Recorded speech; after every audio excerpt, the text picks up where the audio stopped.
Imagine you worked hard, saved $1,000, locked it in a drawer, and did absolutely nothing wrong. Yet 5 years later, that same cash buys noticeably less than it did before. No one stole from you. The bills are identical. But something invisible happened. That something is inflation, and most people fundamentally misunderstand what it actually is. Most people define inflation as prices going up. And while that's true on the surface, it's a bit like saying a fever is your body getting hot. Technically accurate, but it completely misses the mechanism.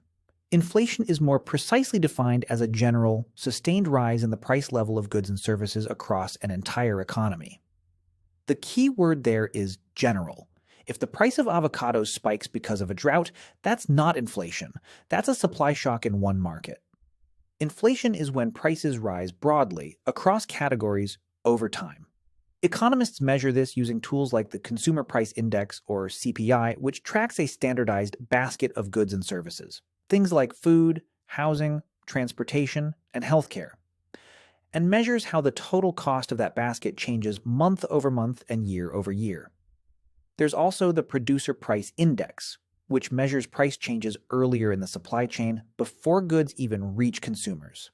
Both are imperfect tools. The basket of goods in a CPI calculation is an average, and your personal experience of inflation may vary significantly depending on where you live and how you spend your money. But these indexes give economists a consistent, comparable yardstick across time. Here's the concept that really shifts people's understanding.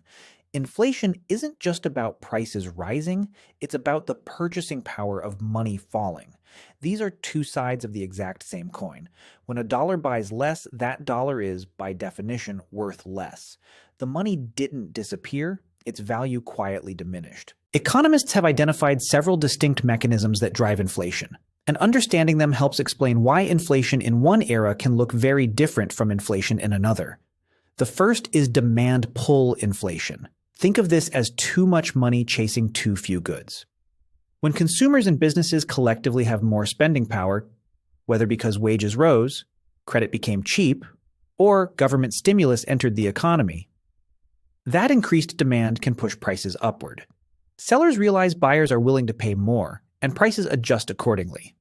This was a visible dynamic in the early 2020s when large-scale stimulus programs coincided with supply constraints, creating a surge in consumer demand that markets struggled to accommodate. The second engine is cost-push inflation. This happens on the supply side. When the costs of producing goods rise, raw materials, energy, wages, transportation, businesses often pass those costs along to consumers in the form of higher prices. The oil price shocks of the 1970s are a textbook example. When OPEC reduced oil supplies, the cost of producing and transporting almost everything increased, pushing prices upward even though consumer demand hadn't fundamentally changed. The third mechanism is built-in, or wage price inflation. This one is rooted in expectations and feedback loops. When workers expect prices to keep rising, they negotiate for higher wages to protect their standard of living. When businesses pay higher wages, their production costs go up, so they raise prices. Those higher prices then prompt workers to demand even higher wages. Economists call this a wage price spiral. And it's one of the reasons central banks pay such close attention to inflation expectations, because expectations alone can become self-fulfilling. And then there's a fourth factor that often gets conflated with inflation itself: money supply expansion. When a central bank creates more money, a process sometimes described as printing money, though it's far more complex electronically, and that new money circulates in the economy faster than economic output grows, it can dilute the purchasing power of existing money. This is sometimes called monetary inflation, and it connects to a school of thought called monetarism, most famously associated with economist Milton Friedman, who argued that inflation is always and everywhere a monetary phenomenon. Most modern economists see the truth as more nuanced. Money supply is one important variable among several. Once you understand what drives inflation, the tools used to fight it start to make intuitive sense. In most developed economies, the primary institution responsible for managing inflation is the central bank. In the United States, that's the Federal Reserve. In Europe, the European Central Bank. In the UK, The Bank of England. Central banks don't directly set the price of milk or gasoline. Instead, they influence the overall level of economic activity by adjusting interest rates, specifically, a key benchmark rate that ripples through the entire financial system. When inflation is rising too fast, central banks typically raise interest rates. Higher rates make borrowing more expensive for businesses and consumers. Companies borrow less to expand. People take out fewer mortgages and car loans. Credit card debt becomes more costly to carry. All of this reduces spending and investment, which cools demand, which puts downward pressure on prices. When inflation is too low, or the economy is in recession, central banks typically cut interest rates to do the opposite. Encourage borrowing, stimulate spending, and heat the economy back up. Most major central banks today operate with an explicit inflation target, commonly around 2% annually. That might sound strange. Why target any inflation at all? Why not zero? The answer is that a very small amount of inflation is generally considered a sign of a healthy, growing economy. It also provides a buffer against deflation, which is falling prices. Something that sounds appealing but can be deeply destructive.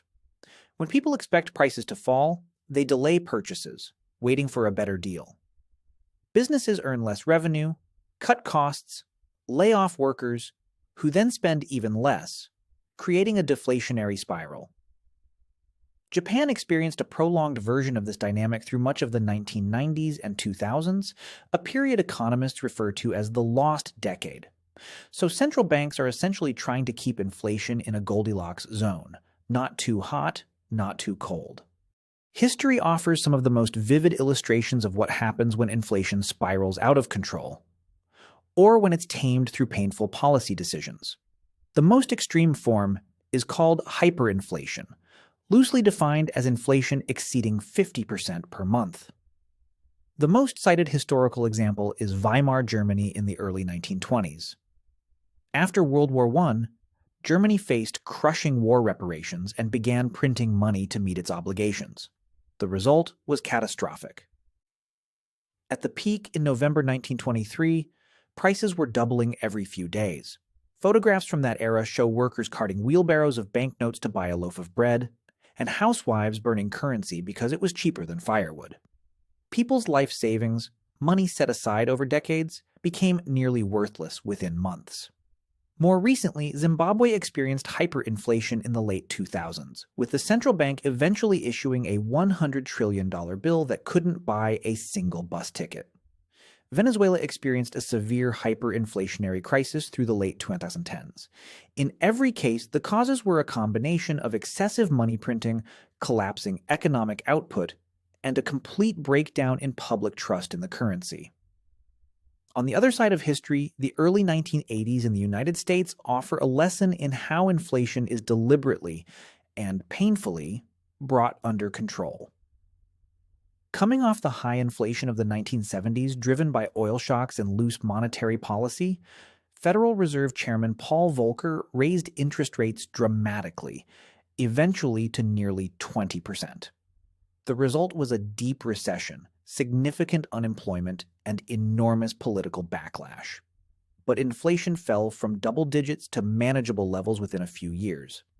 Economists still debate the full costs and benefits of the Volcker shock, as it's known, but it remains one of the most studied examples of deliberate monetary tightening in modern history.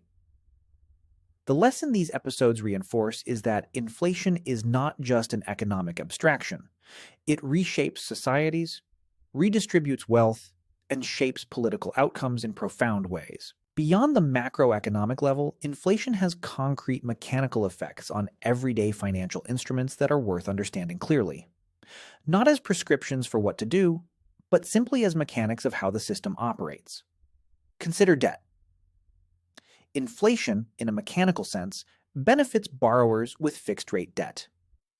If you borrowed $100,000 at a fixed rate and inflation rises significantly over the following decade, you're repaying that loan with dollars that are worth less in real purchasing power terms than the dollars you borrowed. The nominal amount you owe hasn't changed, but its real burden has shrunk. This is one reason governments with large fixed-rate debt sometimes have a complex, indirect relationship with inflation. And it's also why lenders typically charge higher interest rates when they expect future inflation to be elevated. They're pricing in the expected erosion of the money they'll be repaid. Now consider savings held in cash or low-interest accounts. When inflation exceeds the interest rate being earned, the real value of those savings declines over time. The nominal number in the account might stay the same or grow slightly, but the purchasing power, what that money can actually buy, is shrinking. This is sometimes called a negative real interest rate environment, and it's been a recurring feature of periods following major financial crises when central banks hold rates very low for extended periods. This mechanical reality is one reason economists study the relationship between inflation and various asset classes. Not to tell people what to buy, but to understand how the historical behavior of different assets has correlated with inflationary periods. Understanding these mechanics simply gives you a more accurate mental model of how money, debt, and value actually function in the real world. Inflation is one of those forces that operates whether or not you're paying attention to it. At its core, it's a measurement of how the purchasing power of money changes over time, driven by demand, supply costs, expectations, and the money supply itself. It's managed imperfectly by central banks using interest rates as their primary lever. It has toppled governments, wiped out savings, and forced some of the most consequential policy decisions in modern economic history. And it affects every single person who earns, spends, saves, or borrows money, which is essentially all of us. Understanding the mechanics of inflation doesn't tell you what decisions to make with your money, but it does give you a much clearer picture of the environment those decisions are made in. And in personal finance, clarity about how the system actually works is always the starting point. If you found this explanation useful, consider subscribing to the channel. We break down exactly these kinds of foundational money mechanics every week, without the jargon, and without telling you what to do with your money.